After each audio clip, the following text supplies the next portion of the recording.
Good morning, and welcome to our session on the national security aspects of cislunar logistics. If you have questions for the speakers during this session, please enter them into the chat feature. And now we are pleased to welcome our moderator, Brigadier General Stephen Bucky Buteau, Director of the Space Portfolio for the Defense Innovation Unit. Bucky, take it away. Thank you very much. Welcome to a new era of great powers competition, one in which the end state may very well be determined in the domain of space. Great powers, by definition, have the ability to influence outcomes over great distances. To do so, they rely on logistics to transport, fuel, and sustain their projection of national power across the domains of air, land, sea, and now space. If you're a great power and not thinking about logistics, you lose. The expanding sphere of responsibility in space will require new systems and architectures to provide ever greater responsibility and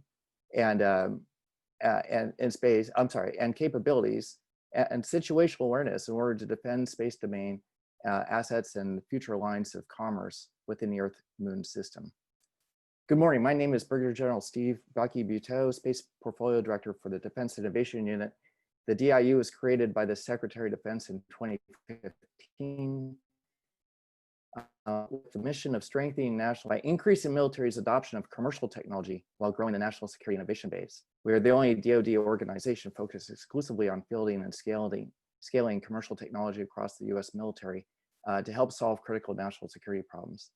We partner with organizations across the DoD, from the services and components thereof to combatant commands and defense agencies to rapidly prototype, deliver, and scale advanced commercial technology that can save lives, inspire new operational concepts, and increase efficiency, and ultimately save dollars, taxpayer dollars.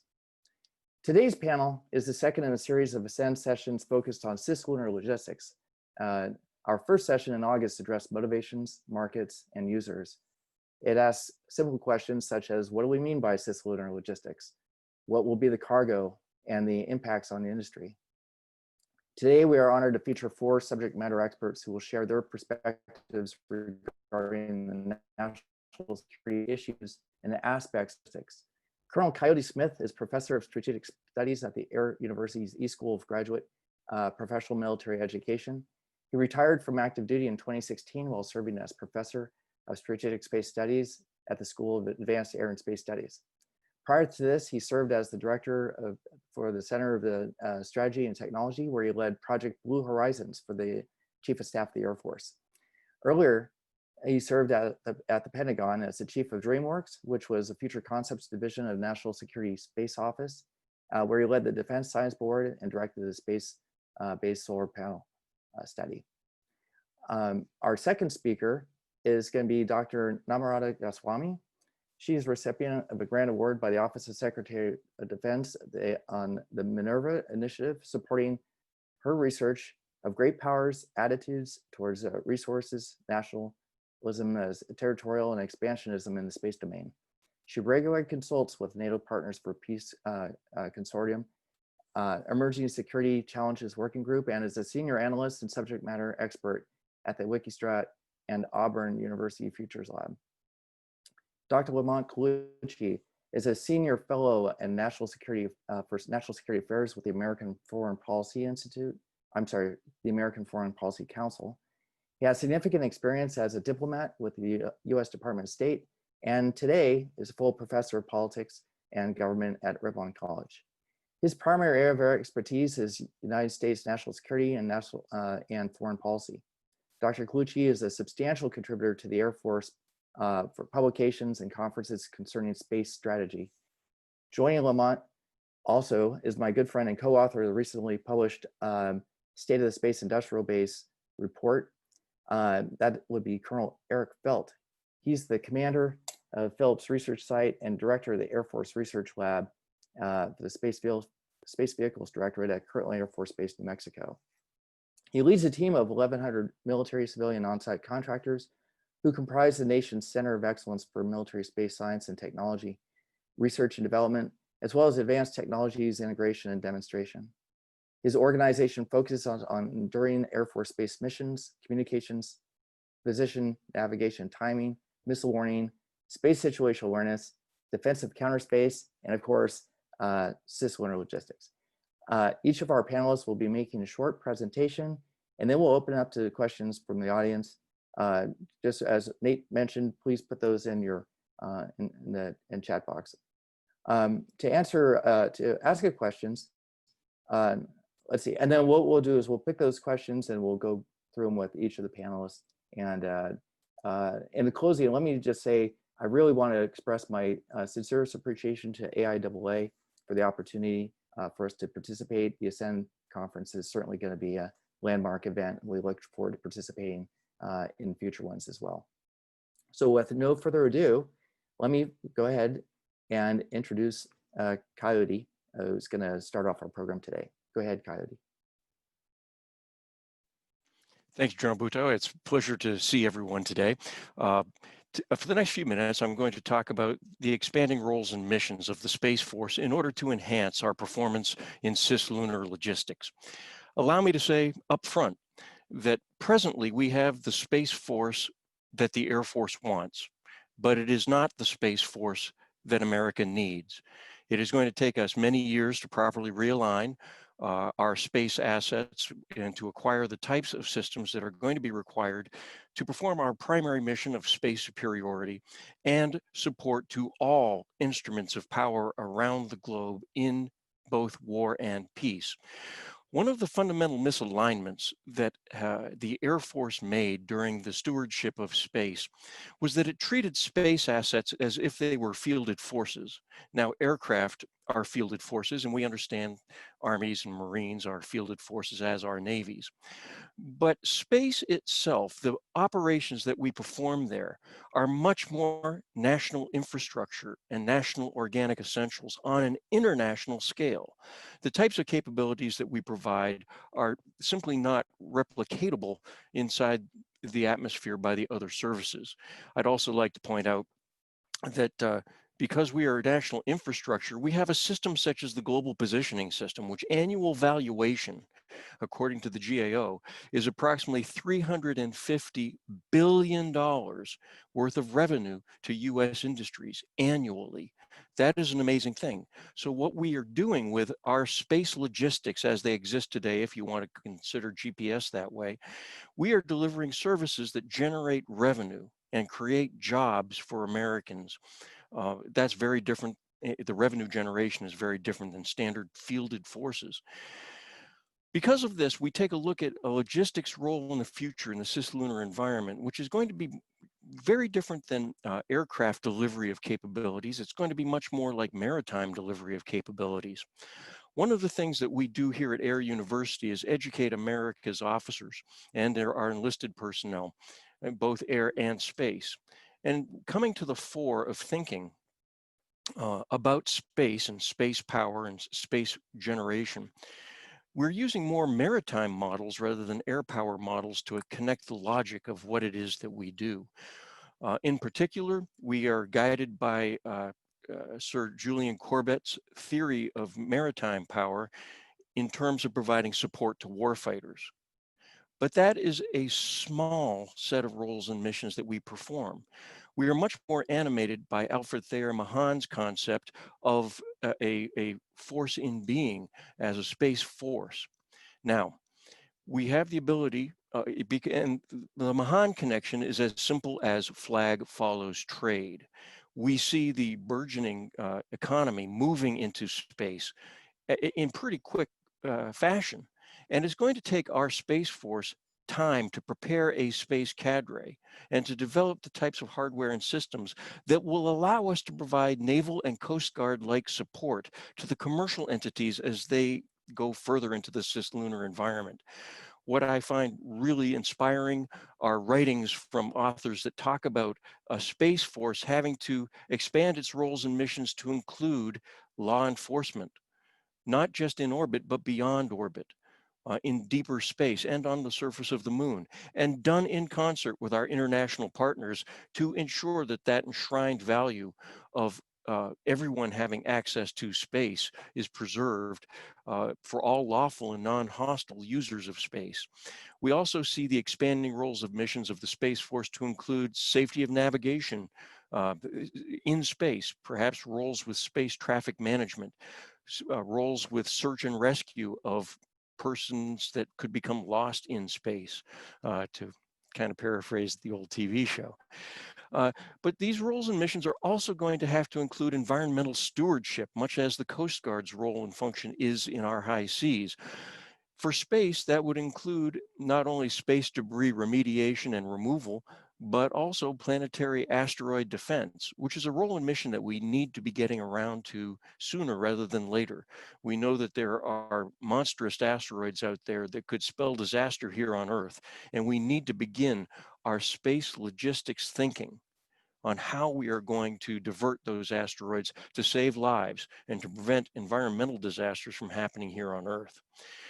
So in sum, for my prepared remarks this morning, I want to just highlight the fact that the Space Force is not currently mission ready for expanding its roles and missions to include those that I've just mentioned.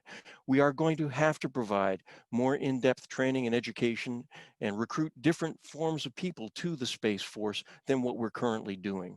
I imagine it's going to take us it's going to be a never-ending journey to configure the space cadre to be exactly what we want it to be. Hopefully, we will soon have greater autonomy from the Air Force for us to independently recruit and educate and train our personnel. I envision that these personnel, the officers that we would select, would initially go off for a year-long master's program in a space-related field at a civilian university, where they will meet many of the people that will be in the commercial and other government sectors of spacefaring, so that when we bring them back for them to begin their tour as space professionals in the Space Force, that we will have the best qualified people. And with that, I'd like to turn it over to you, General Boutros, to introduce the next speaker. That's great. Starfleet, I want to go there. So our next speaker is going to be Dr. Namrata Goswami. Nami, take it away. Thank you, Brigadier General Bhutto. It's a pleasure to be here today. I have a slide share, so I'm just going to share my screen.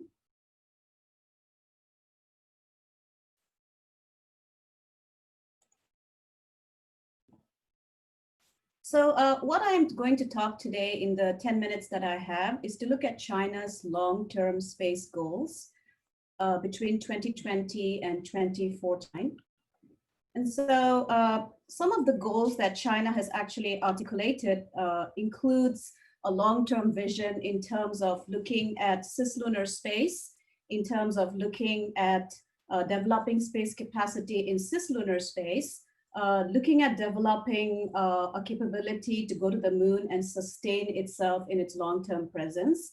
And also finally, it's got goals in terms of looking at space in a time level of 2040, where they're looking at capacity like nuclear propulsion, looking at capacity to decrease the amount of time that you have to actually spend in space presence. For some reason, my slide is not moving.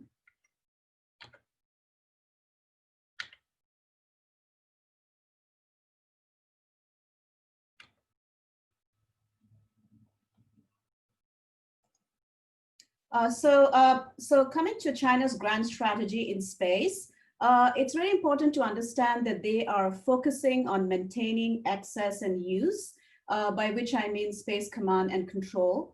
The second important grand strategy in space is influencing power to write the rules of space commerce. And this is something that China actually takes very seriously.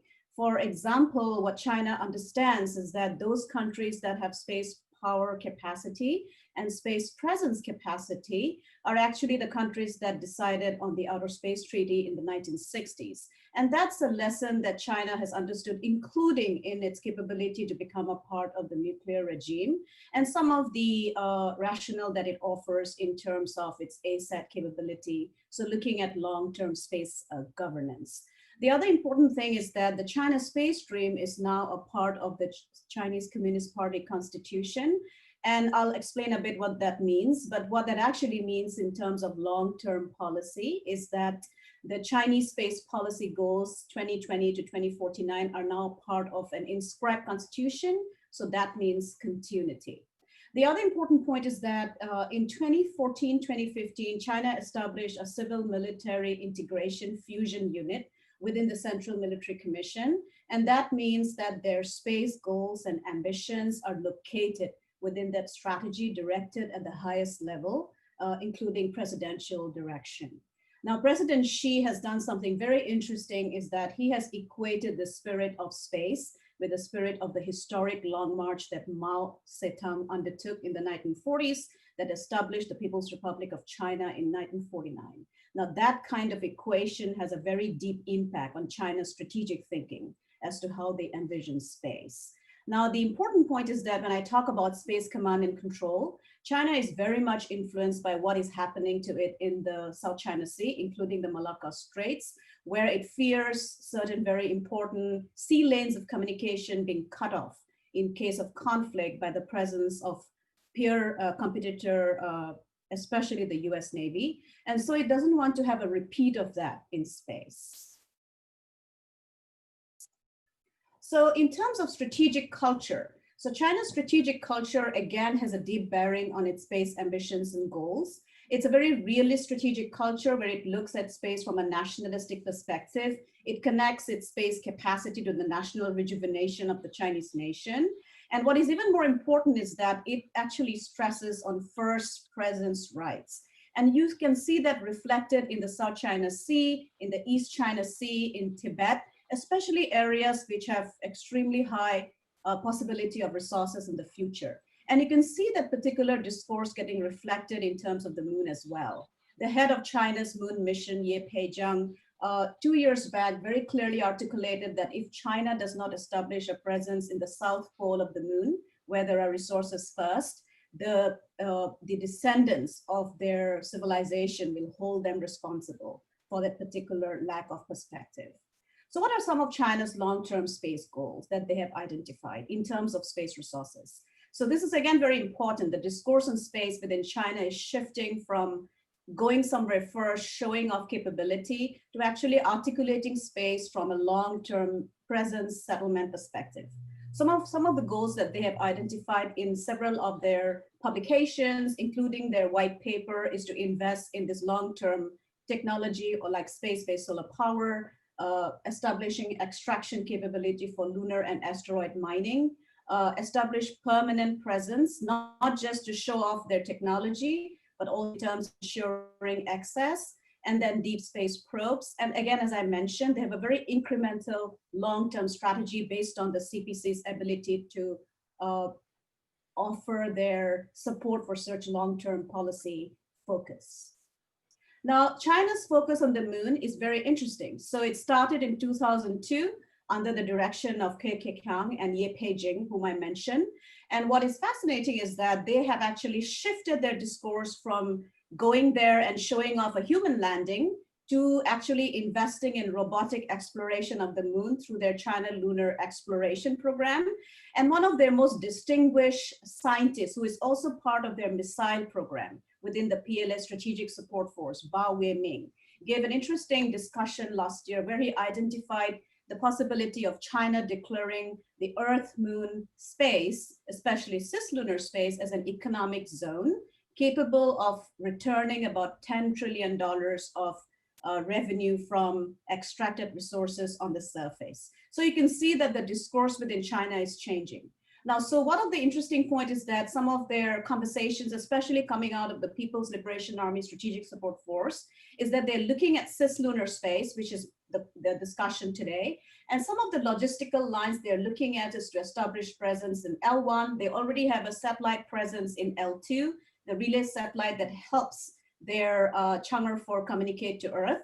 And the rationale that they give is that if you really want to become a spacefaring nation with the goals that they have, you need to have a base on the moon, because the moon has a lower gravity well and would enable you to launch for their deeper space probes with much less energy. And so if you look at Lieutenant General Zhang Yeling, who is now with the Strategic Support Force, he argues that China would next begin to exploit Earth-Moon space for industrial development. So you can see that, and they made this statement 5 years ago. So they are already establishing that particular discourse. And then he argued that the goal would be the construction of space-based solar power satellites that would beam energy back to Earth. And again, General Yang very clearly argued that the Earth-Moon space will be strategically important for the great rejuvenation of the Chinese nation. So you can see that they come back to their larger strategic goal of why they are investing in space. So some of the investments that they have done in terms of space is to invest in the concept of having a lunar base. They've already done a 1-year simulation experiment in Beihang University, where some of their students lived in a lunar condition for a year. All of you know that they send up an experiment on the Chang'e 4, a 3 kg tin experiment where one of the seeds sprouted, a cotton seed. And so they're looking at developing capacity for such long-term presence. Now, the other important goal that China has is the Mars mission. So we know that China successfully launched this year to Mars. The Mars orbiter is already on its way, the mission, and they have actually 3 missions that they want to accomplish all at once: an orbiter, a lander, and a rover. It's going to be very, very ambitious, but if they succeed, they will actually meet the capability that some of the most advanced nations have forwarded. And they actually have also resource prospecting goals on Mars as well. Now, they also have established a Mars simulation base in the Gobi Desert, where they are actually enabling some of their scientists to live in those particular conditions. Now, one of the goals, again, for China is asteroid mining. And again, as I mentioned, they have a program within the China Academy of Sciences, which is looking at the possibility of capturing an asteroid and bringing it back to Earth in a timeline of 2034, and to see how you can actually extract resources from asteroids. And that's very interesting because, again, as you see, the shift is completely from prestige missions to becoming a spacefaring nation that is capable of extracting the resources beyond Earth. Now, some of the capabilities that they have invested in terms of meeting those goals and in terms of establishing themselves as a space power by 2049 is that they're investing in a permanent space station. They've invested in human presence in LEO, and now they have plans to go to the moon. They have jamming capabilities in terms of looking at adversary command and control so that they have the advantage in terms of information systems. They have, as you know, an ASAT anti-satellite capability. And just recently, they pointed out that they're going to invest in ASAT in GEO as well. Just recently, the news cycle was about China's space plane. Very secretive. We don't really know if it's a plane yet, but you can see from planet images that it looks like that. And that's actually a great leap in terms of China's capability, looking at the space domain awareness in LEO and then GEO. And then last year, a Chinese civilian company actually showed the capability to come back, launching a rocket to about 300 meters and then landing back, which means that they're also developing reusable capability. Now, the other important point, and I'll end in about a minute, is that China is also investing in terms of enhancing their space capability to actually establish influence mechanisms along countries that they think are important. So their audience is not just the US. The US is the competitor. You can see that they're competing with the US in terms of demonstration of capability, long-term goals. But all this also has an audience along the Belt and Road Initiative. And so they have included space within the BRI. And BRI, as of today, has about 70 member states. So that's a huge extension of capability. And this year, China achieved another civilian capability, which is an independent BeiDou navigation system. And they actually project that as an alternative to the GPS. Now, China has also invested in new space companies, private space, and some of them actually Link Space, as I mentioned, has already showed you a reusable capability. One Space is going to launch the first reusable rocket next year to demonstrate the development of reusability in terms of access and costs, bringing down costs. And so given the fact that China has a long-term goal in terms of Cislunar capability, investment in ASAT capability, long-term missions to have a settlement on the moon by 2036, nuclear propulsion by 2040, to become the most important spacefaring nation by 2049. The concern is that there are certain areas where we could have certain potential scenarios for conflict, especially given China's strategic culture of first presence entitlement. So for instance, if China establishes itself on, say, the lunar South Pole and is the first country to be there or on the far side, will they actually establish zones of non-interference as they have done in the South China Sea and establish a air defense zone or a space defense zone or a lunar defense zone where you will need to actually lobby China for the right to land without any harmful interference. And the problem today is that we do not have a very developed sense of space law to deal with that. So in the end, to summarize, space is now a very important part of the Communist Party of China's legitimization process. Under Xi, the Deng strategy of keeping a low profile is no more the philosophy of China's projection of space power. The major goal is to become the foremost nation in space by 2045. Space is a very critical component of their 2049 centennial celebrations. And the most important point is that they have a very integrated civil military strategy to achieve some of the goals that they have identified, to include space-based solar power, lunar and asteroid mining, and permanent presence. And I will end by saying that it's really important that we actually take into serious consideration some of these stated goals. Because in my analysis, what I've discovered is that when China announces a goal publicly, say 10 years back, they actually have gone ahead and achieved all those goals, including the landing on the far side of the moon and their Mars mission. So I'll end there and thank you. Thank you, Nami.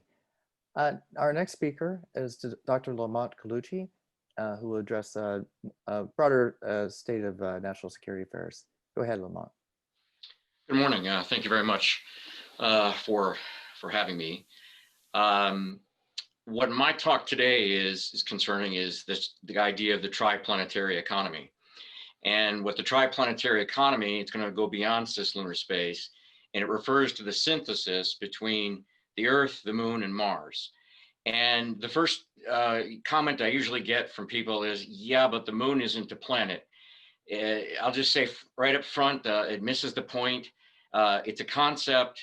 I gave a talk like this, a much longer talk in Austin, Texas, and the panel was called Captain Cook to Captain Kirk.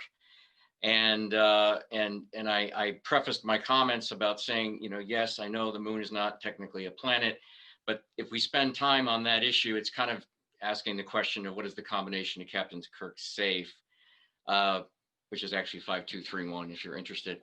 So what my argument is that America is at a very particular moment in history, extraordinarily unique. I call it a quo vadis crossroads. And so what I'd like to do very quickly today is marry the strategic and the economic concerns regarding this issue of a triplanetary economy, which of course goes from the planetary surface of Earth, LEO, GEO, cislunar space, Mars orbit, and Mars surface. And as soon as we recognize this idea, the implications of this triplanetary economy, we realize that the United States has to lead this, as this project will have the most incredible impact in military, political, cultural, and economic consequences for the 21st century and beyond. So this is really what's coming to us is an economic revolution, a political revolution, and a military revolution. And that doesn't always occur. I mean, you have sometimes a revolutionary military affairs, and there's some subsequent things that lead up to that. There's an economic revolution, and sometimes then comes the military revolution. But what we're really looking at right now is a synthesis of economic, political, and military revolution that we've really never seen. And when this goes into space, it's going to be an exponential expansion. It's going to be an exponential expansion of the internet capability, of shipping, of space resources, of energy production, surveillance. And the problem is that the alternative to this, the alternative, if the United States does not lead this triplanetary economy and triplanetary concept, will be other powers will do it. And the two most dominant powers that are likely to do it are Russia and China, possibly in concert, but possibly not. That's another story and another topic. And China is, of course, the leading of the two that Nami just talked about. And so we will require a fundamental new type of thinking. We're going to have to build an entire system of new infrastructure to merge all of these areas. Exploration and scientific discovery, which has motivated so much about space thinking and space programs, as wonderful as they are, and I'm not denigrating them by any stretch of the imagination, but they're not sustainable economic and strategic models purely in themselves. They have great value and great role, but they won't sustain the economic and military aspect of this new situation. So we will have to see and create the strategic trade routes that need to exist between the Earth, the Moon, and Mars. And that's going to harken back to the beginning of what we understand as more contemporary or modern globalization from the Renaissance period. And we're going to see this new economy that's going to erupt as something that combines almost all past economic revolutions combined. So we're going to see the increase of satellites. We're going to see the increase of more reliable telecom networks. We're going to see the increase of internet. We're going to have a new space transport system leading to space travel and space tourism. We're going to see asteroid mining. We're going to try to break away from China's dominance of the rare earth mineral market. We're going to harness new energy that will hopefully break the stranglehold, not only on the environmental issue or on our dependence on certain fuel systems, but also the stranglehold that some state actors that are very negative on the world scene actually have because of that dependence. And we need to build an infrastructure, which and we'll talk, get a little bit about security in a moment, that can protect these things. And so the ability, the nation that does this, right, the nation that harnesses this new revolution, creates this new revolution and facilitates this new economic revolution will be the dominant power for the 21st century. And that almost simplistic concept in grand strategy seems to be the one that I feel is missed the most in many ways by the popular media, perhaps in the academy as well. And I'm not sure why that is. I have theories, and that's again for a different topic. So none of these benefits of this new system of transport and trade and logistics and communication will be able to exist without the fundamental issue of security. So security obviously is the most fundamental aspect of any government, as much as some people seem to have forgotten that today. But currently there is neither a protection against an extinction level event, nor of course any alternative for human civilization. So this new triplanetary economy, this new space economy will need to be protected. Communications will need to be managed. Travel and spacecraft control needs to be maintained. Debris will need to be cleared. Coyote mentioned this already. New economic systems like this one cannot exist without the protection of law, of private property, of contracts, and the protection from hostility, violence, chaos, and criminality. And of course, the threat of rogue nations, space terrorists, space pirates, whatever you want to call them, and of course, the big issue of great power, competitors and adversaries to the United States and its values. So what does the United States need to do to facilitate this triplanetary economy? Well, the creation of the Space Force was a huge step. In its nascent form, it obviously needs to go in the direction that Coyote already mentioned. But there has to be a new national security strategic doctrine that, of course, we've seen the beginning of with the Space Force Capstone project, but there has to be a totally new form of strategic thinking on the part of the United States. We see aspects of some of this coming into play. The idea of an exchange of goods and services between the Earth and the Moon with the Artemis Gateway, Space Launch System, and the Orion Project. And then, of course, there's the President Trump's Moon-Mars Development Project, which from 2024 to 2030 envisions the beginning of a process that goes from Gateway to Mars base to Mars Gateway to a Mars base, or at least the beginnings of that. And whether or not that timeline is fulfilled 100%, I think doesn't really matter. The real issue is the concept and putting it into practice. And so to enjoy these immense benefits of the triplanetary system, the United States must take active and meaningful steps, or otherwise we will cede space primacy and national security primacy and legal governance to others, because there will not be a vacuum. Now, today is Constitution Day, and it is the day we're supposed to celebrate this republic's constitution. And so I think one of the big things I find in the space community sometimes is the inability, or perhaps even a forgetfulness, that we need to speak to the electorate, the American electorate in particular. And we need them to be on board with the triplanetary economy, the triplanetary revolution. And there has to be ways to communicate that to them. And when I was in Texas, I said, well, think of it this way. There's visions someday of a Mars colony, whether that's X number of years or Y number of years, again, misses the point. But there's visions of a Mars colony, and I have 3 children. So I imagine 3 children on this Mars colony. And I think to myself, do I want them on this Mars colony to be looking back at this time period, at this particular moment, at around 2020, and reading in their holographic textbooks that it was the darker aspects of humanity, the Russias and the Chinas, that created a triplanetary economy and dominated it and almost created vassals of everybody else? Or do I want them reading that it was democratic values, the values of this republic, that formulated this and ensured their protection and the protection of those democratic values, not just for Americans, but for our allies as well? So as I say, we are living at a very unique crossroads in geopolitical terms and economic terms. And we need to decide if we are going to be the leaders of that or the followers of that.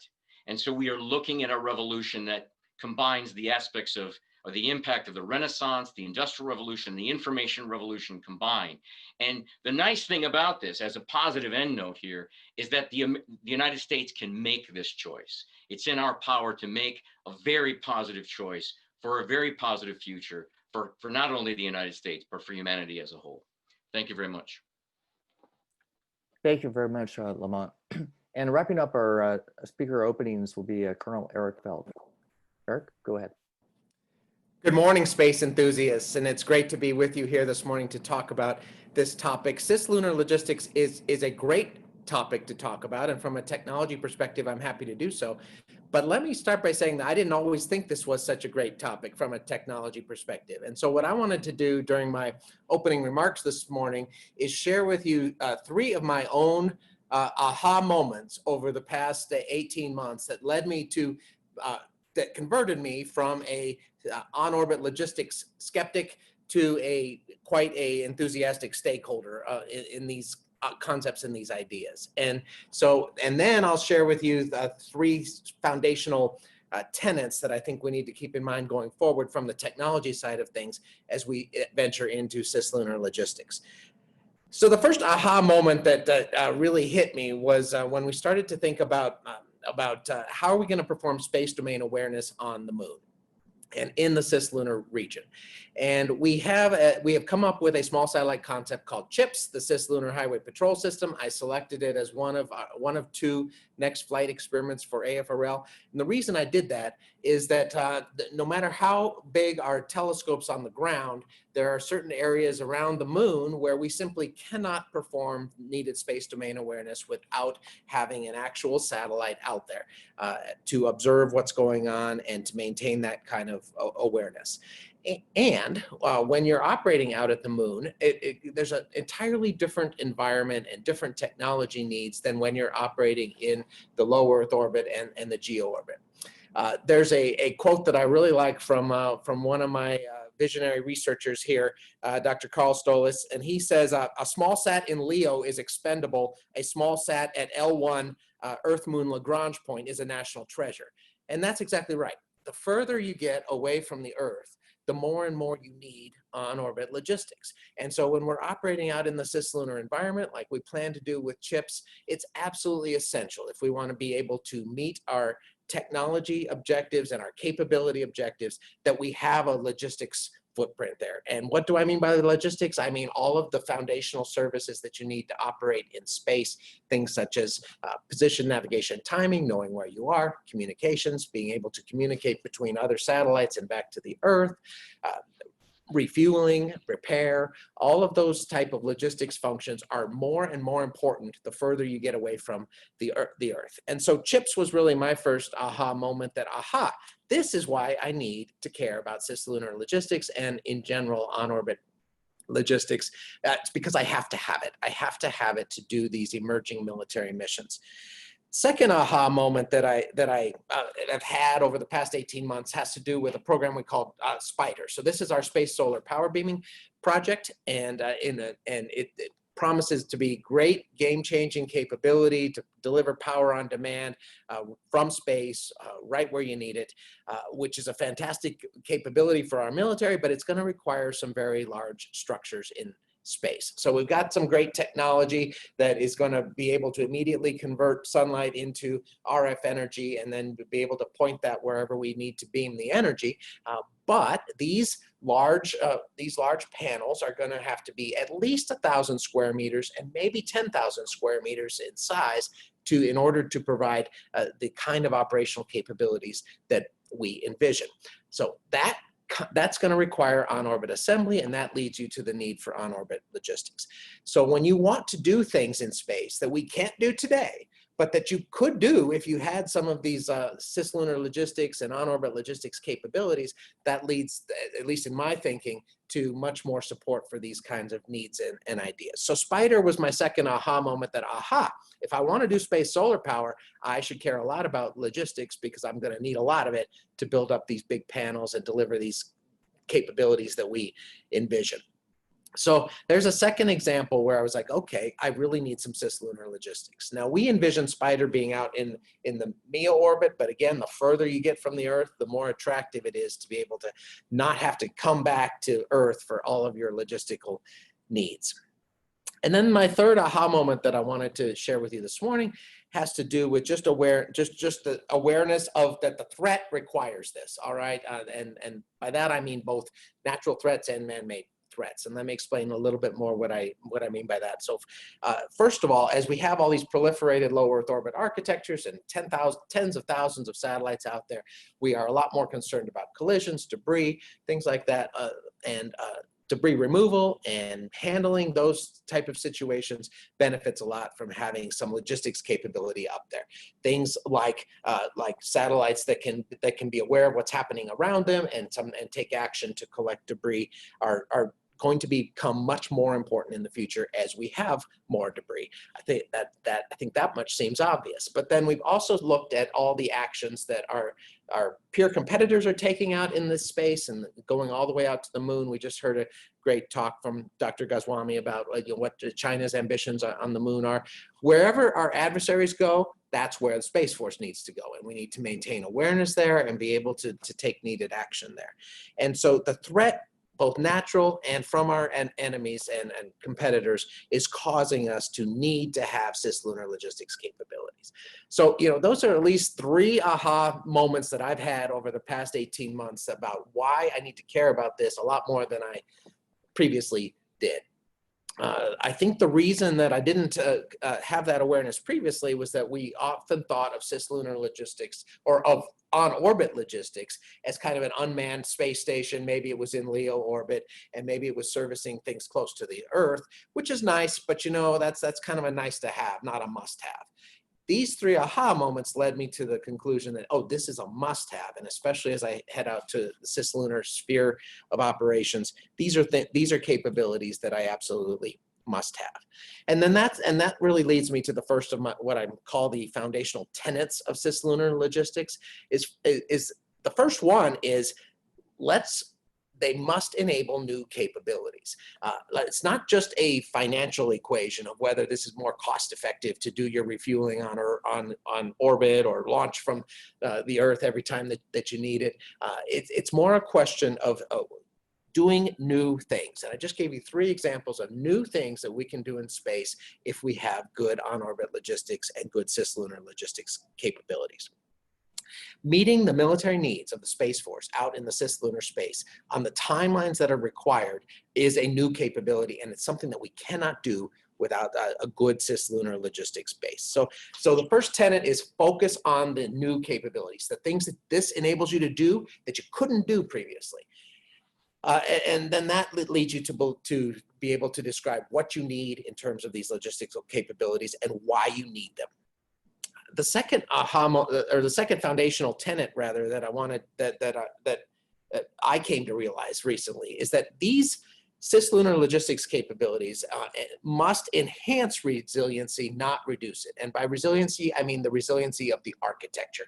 So what is how robust is the particular architecture against threats that our peer competitors may take against us, whether those be anti-satellite threats from the ground or co-orbital ASATs?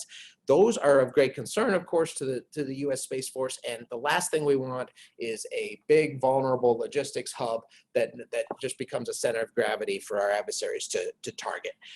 I came to this realization as we were going through an internal accelerator that led to the CHIPS program, actually, and we were talking about the logistics that we need to support the cislunar operations, and really the impact on resiliency, and how the worst thing we could do is make ourselves more vulnerable in space rather than less vulnerable in space. And so we therefore need a much more distributed cislunar logistics architecture. We need lots of small sats. We don't want one big space station up there that just creates a lot of vulnerabilities. So the second foundational tenet then is enhance resiliency. Don't decrease it as we build out these architectures. And it's possible to do that. In fact, the cislunar logistics capabilities can actually make us much more capable in space, even in the presence of the threats under which we must operate, rather than more vulnerable. But I don't see enough people talking about that. So that's why I bring it up here as my second foundational tenet.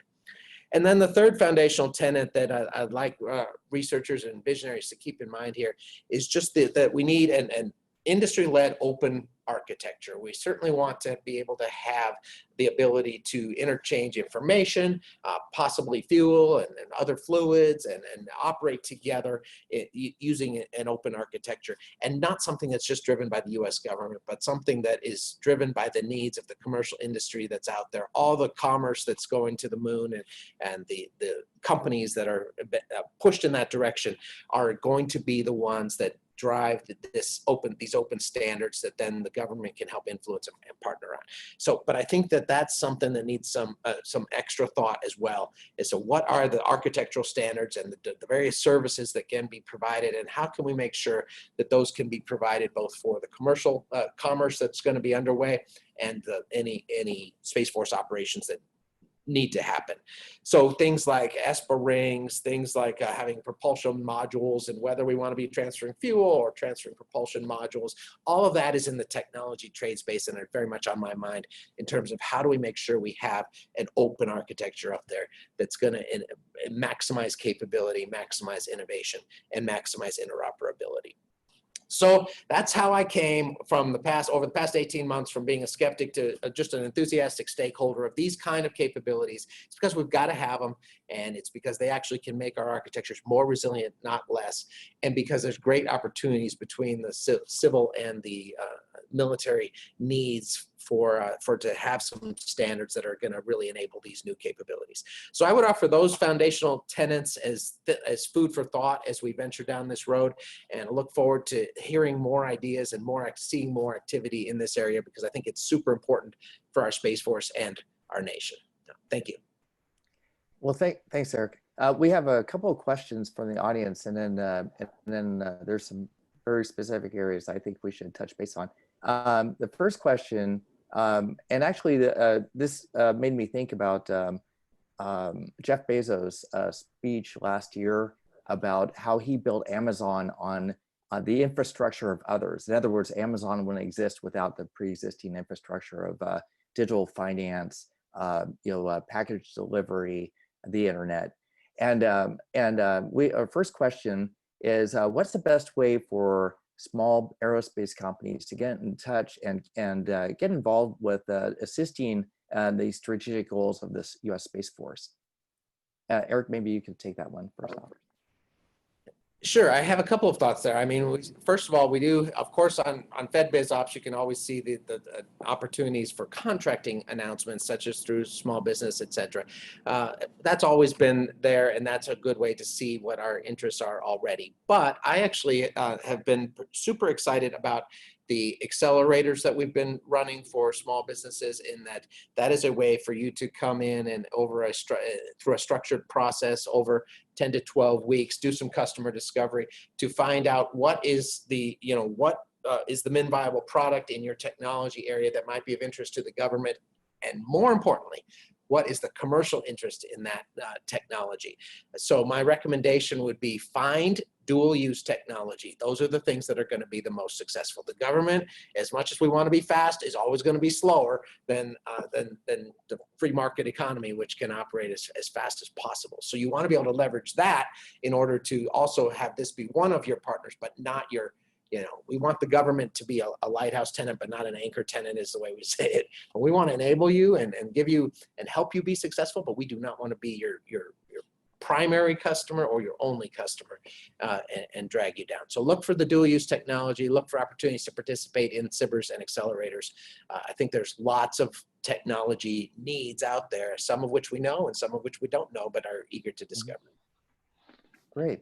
Our second question, addresses, of course, we're a globalized economy, and we try to do things with nations who share our values.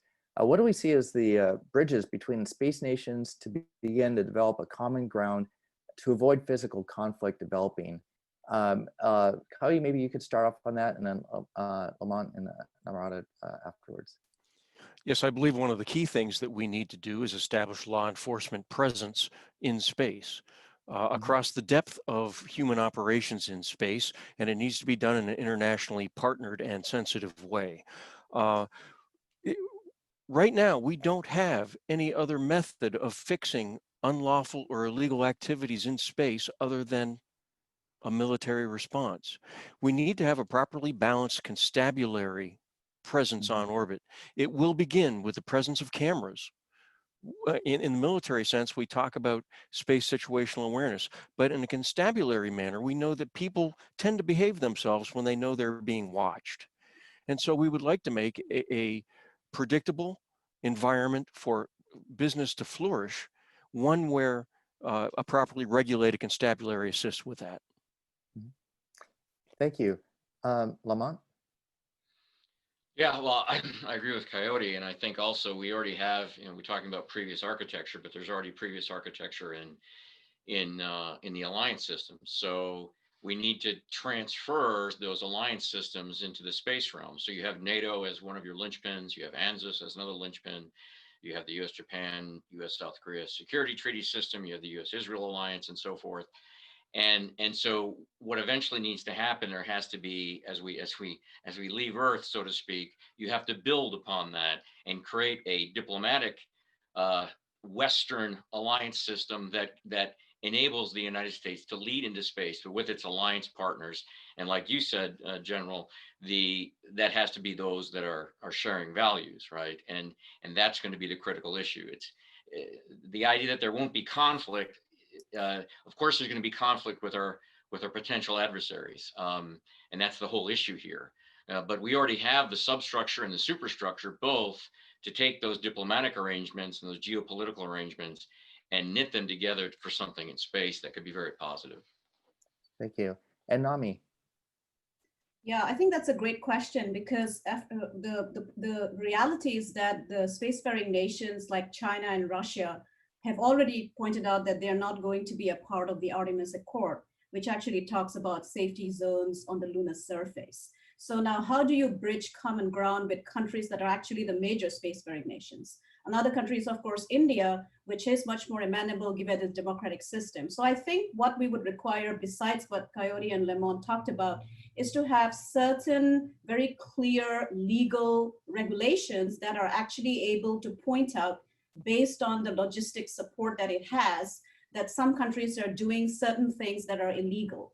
I think one way to point out illegality is to bring it out to the public domain. And you can see that this has some kind of pressure. For instance, the response to China's behavior in the South China Sea, we are not able to stop it. But what we are able to do is to point out illegalities, including from the disputant countries. So that's one way of doing it. The second point about values, I think I see, I would like to be positive here, but I see that there is a clear alternate structure that China is trying to develop in terms of space systems, space values, a one-party space supported system, a space information corridor. And they're very clear that they want to have a China-led space order.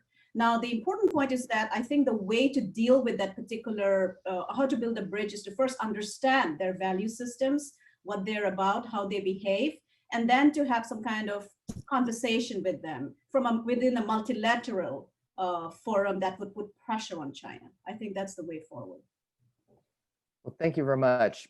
I wish we had more time, but we do have two more opportunities. Those will be announced shortly as part of this ASCENDx program. And I want to thank all of our speakers and also AIAA again for allowing us to share some thoughts.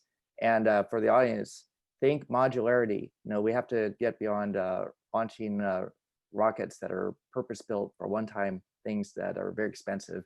And you can contact us at DIU, AFRL, the Space Enterprise Consortium. There's multiple touch points, but thank you again for joining us.